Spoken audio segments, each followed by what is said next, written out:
This will be fun to watch. Corvair Wild on YouTube. I make way too many videos.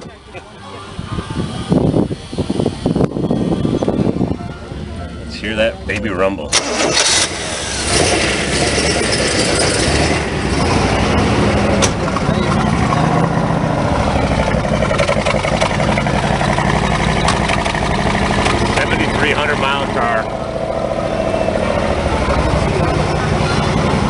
I did a good video of your car, Corvair Wild on YouTube.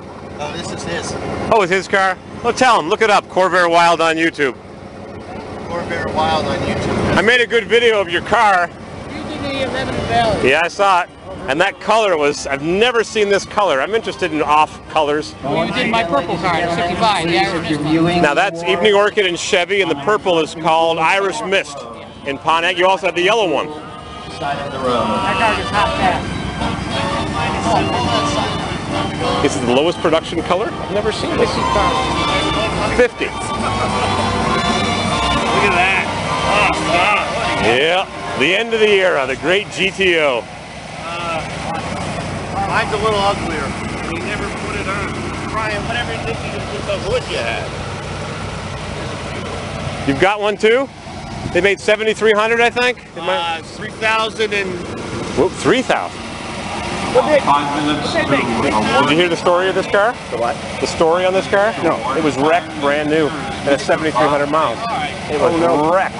And they kept the car in the garage for 35 years, and the collector found out about it, put a 455 in because the motor was gone. It was wrecked. Hard. He told me the subframe was changed. 7,300 mile car. People bought it, they wrecked it. I just heard the story. I'll have it up on YouTube. It's quite the story.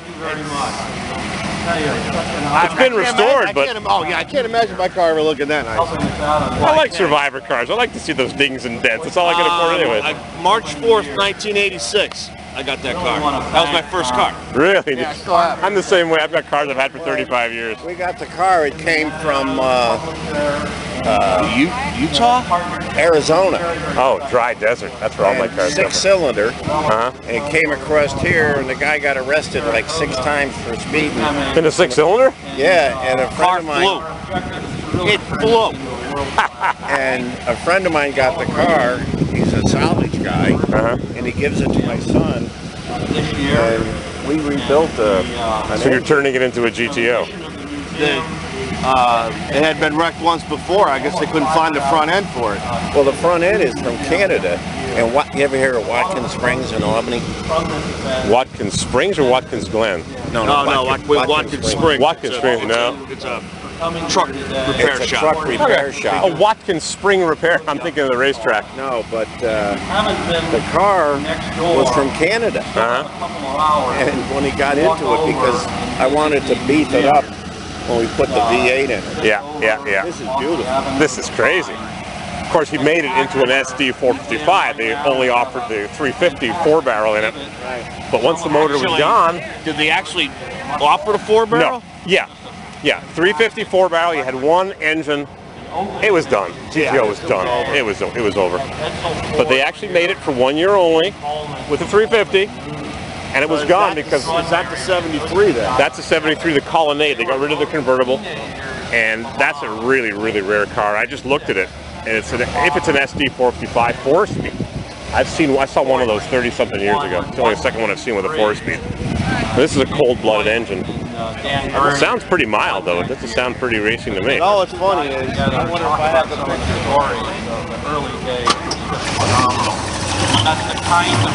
Big, heavy Pontiac iron. Another cold-blooded Pontiac.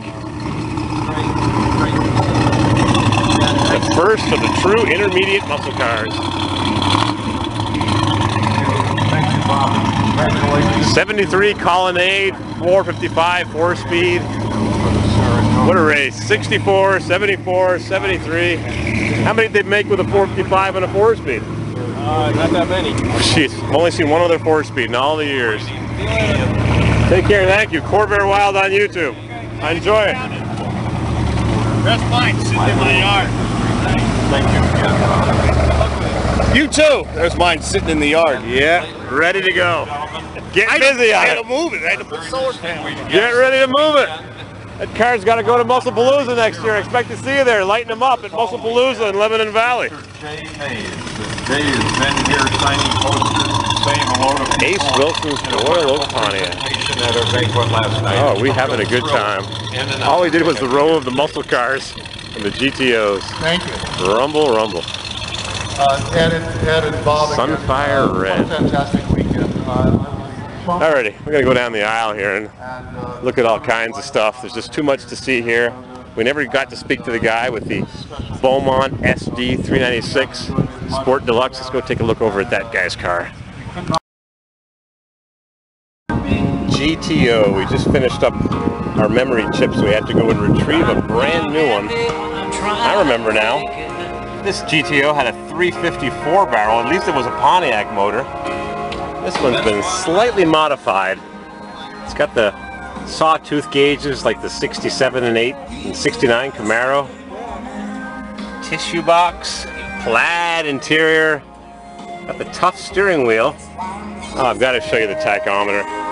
Oh, what had happened at Pontiac? What had happened? The GTO was the car to have, and 10 years later it was a glorified Nova with a tachometer where the gas gauge would have been. Shame, shame, and the gas gauge is way down there beside the oil pressure, underneath the temperature and the battery gauge. But whoever's got this one has modified it with a 455 HO, splitters,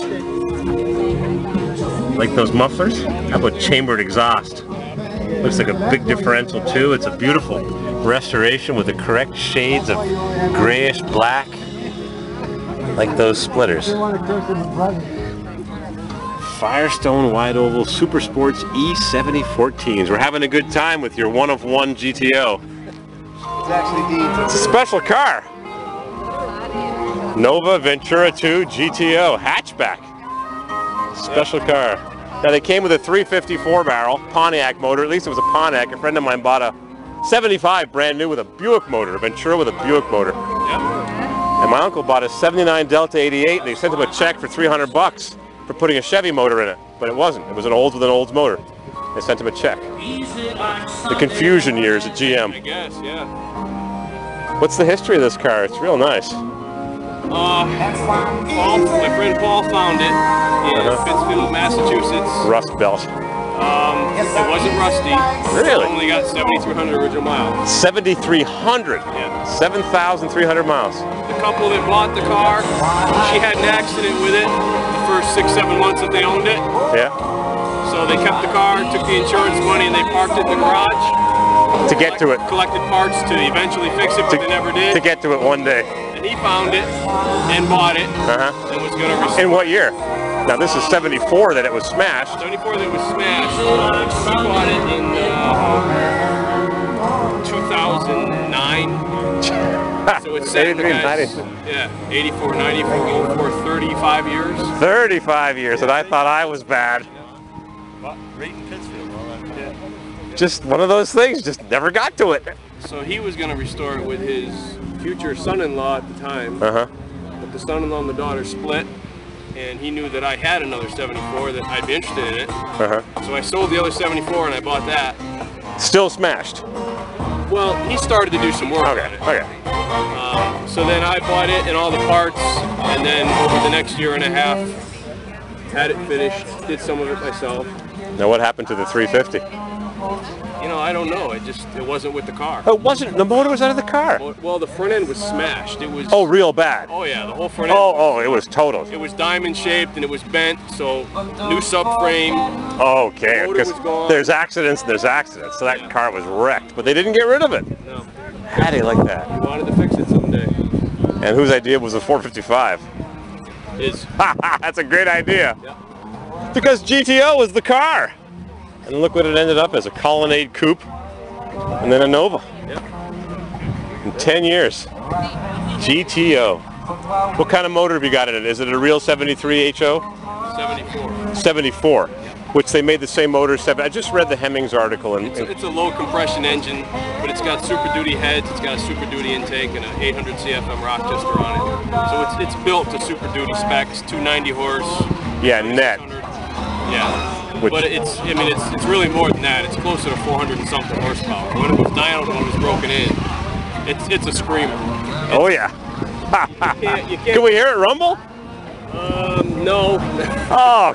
Because it takes a long time to warm up. All right. There's no crossover. So bring it to Hemmings Musclepalooza at Lebanon Valley. Maybe next year. And I'll be at the gate where the cars leave, go down the street. Was it Route 2, I think? And I'll be there yelling, "Light them up!" And you owe me one. Because I want to hear this. I did it one time. And I thought the car was going to come apart. Because the wheel hop was just so bad. Are the shocks not mounted, one forward, one backwards? No, not on that body style. No factory traction bars? Nope. Jeez, what were they thinking? They knew all the secrets. All the hot rodders been doing it for years. Slapper bars to stop the windup. You got to get on it from a start. If you're coasting at 20, 30 miles an hour, then you get on it, and it'll take off. It'll just burn the rubber. Yeah, we got to hear that baby rumble. Dead stop. It's too hairy. Too dangerous. That's a good thing. Well, they were all dangerous, but no, I hear you with the wheel hop, because Chevy had figured out in '67 that if they put one shock forward and one shock backwards, and they had a traction bar on the 350, 295 horse had a traction bar on one side, I think, on the top or something to stop the axle from winding up, but you're right, there's nothing there. And the chambered exhaust? Part of it. I love it. I had a full chamber exhaust on it. You want to leave? Beautiful. Love it. The full chamber exhaust, way too loud. It was obnoxiously loud. Just going down the road, you couldn't hear anything. I know, I hear you. When I was a kid, I had two neighbors. One bought a VW Beetle, a Super Beetle. The other guy bought a green GTO, 74. Guess which one I liked the best? GTO? But the Bug was kind of interesting because he didn't drive it much. Oh, what a great car. Shaker 455 SD. 7,300 miles from brand new, off the road since it was wrecked in 1974. Ram Air, slightly modified. What a great story. Ladies and gentlemen, come Love over it. and